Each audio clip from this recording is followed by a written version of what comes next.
देश में विधानसभा चुनावी नतीजों में फिसली कांग्रेस की चाल अब भी कछुए वाली लग रही है। लगता है 9 दिन में चले 2.5 कोस। दरअसल ये इसलिए कहना पड़ रहा है कि पार्टी अगस्त में जिलाध्यक्ष बनाने के बाद अब तक संगठन खड़ा नहीं कर पाई है।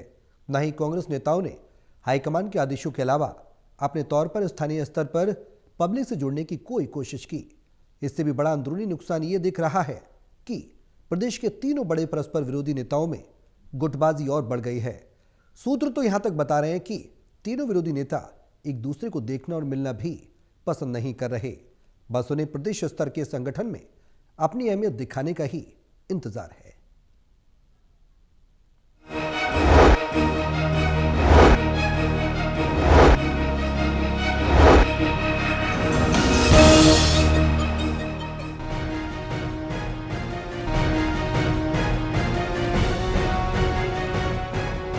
प्रदेश में बीजेपी की तीसरी बार सरकार बने 14 महीने पूरे हो गए हैं।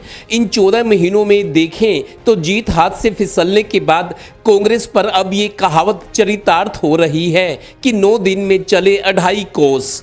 दरअसल इन 14 महीनों में कांग्रेस बस अभी जिलाध्यक्षों की नियुक्ति ही कर पाई है। ब्लॉक, प्रदेश कमेटी और प्रदेश कार्यकारिणी का अब तक इंतजार है। हालांकि पार्टी खुद मानती है कि इसमें देरी हुई है और ये भी हकीकत है कि विधानसभा चुनाव के बाद प्रदेश के तीनों बड़े नेताओं में गुटबाजी खत्म होना तो दूर, ये और बढ़ गई है।